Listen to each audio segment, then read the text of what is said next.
یاد رکھو کچھ چیزیں ایسی ہوتی ہیں جو اللہ سے تمہارے لیے وہ معجزاتی عطاؤں کے در کھلواتی ہیں، جو عرش کے خزانے فیض کی ساری عطائیں تمہارے قدموں میں ڈھیر کرنے کا سبب بنتی ہیں۔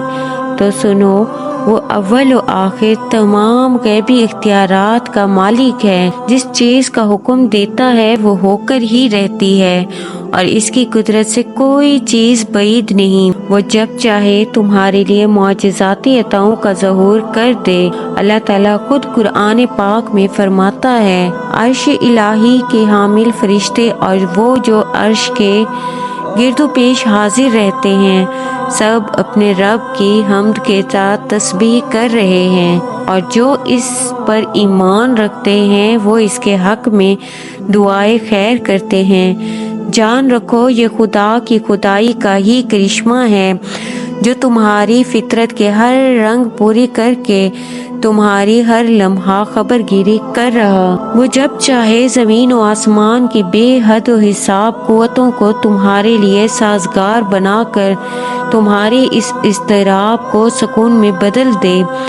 قرآن خود کہتا ہے، وہ تم پر آسمان سے خوب بارش برسائے گا، تمہیں مال اور اولاد سے نوازے گا، اور تمہارے لیے نہر جاری کر دے گا۔ جانتے ہو وہ ایسی کون سی خاص چیزیں ہیں جو تمہاری زندگی کی ہر بے سکونی کو معجزاتی سکون میں بدلنے کا باعث بنتی ہے، کہ جب تم اپنے اندر کی پوشیدہ قوتیں اور اپنے اندر میں چلتے ہر طوفان کو خود میں تھام کر دعا کی طاقت سے جڑ جاتے ہو اور اپنی شدتوں کو خود میں اس طرح قید کر لیتے ہو کہ معاملہ صرف اللہ کا رہ جائے، تو سمجھ لو وہ مہربان تمہاری حساس طبیعت کو عن قریب معجزات کے محسوسات سے بھرنے والا ہے۔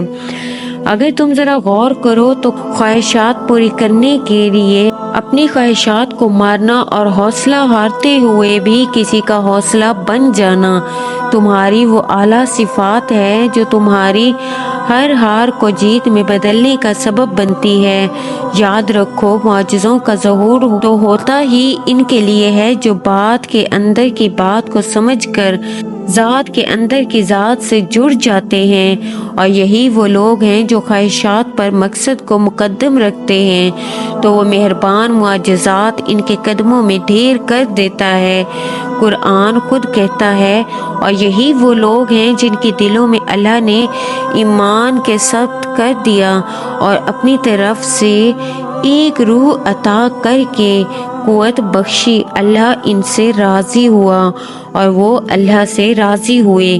اور اگر تم اپنی زندگی میں معجزاتی عطاؤں کے انتظار میں ہو تو یاد رکھو کہ عرش الہی کا ہر بند دروازہ توبہ کی چابی سے ہی کھلتا ہے۔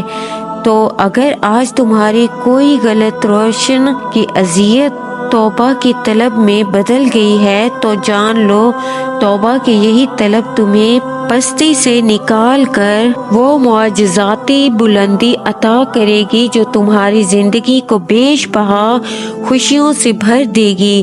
یاد رکھو جب تم مصیبتوں سے بچنے کی کوشش میں کوئی نقصان اٹھاتے ہو، فی الواقعہ مستحق ہو جاتے ہو، اللہ تعالیٰ خود قرآن پاک میں فرماتا ہے، اے نبی میرے ان بندوں سے کہہ دو جنہوں نے اپنی جانوں پر ظلم کیا، وہ اللہ کی رحمت سے مایوس نہ ہو، اور اگر تم اللہ سے محبت کرتے ہو تو میری راہ پر چلو، اللہ بھی تم سے محبت کرے گا اور تمہارے گناہ معاف کر دے گا۔ بے شک معجزہ کرنا میرے رب کی شان ہے۔ تو تم بھی یہ یقین رکھو وہ قادر المطلق جب چاہے تمہارے غموں کو معجزاتی خوشیوں میں بدل دے گا۔ مطمئن ہو جاؤ تمہارا رب معجزوں کا بادشاہ ہے۔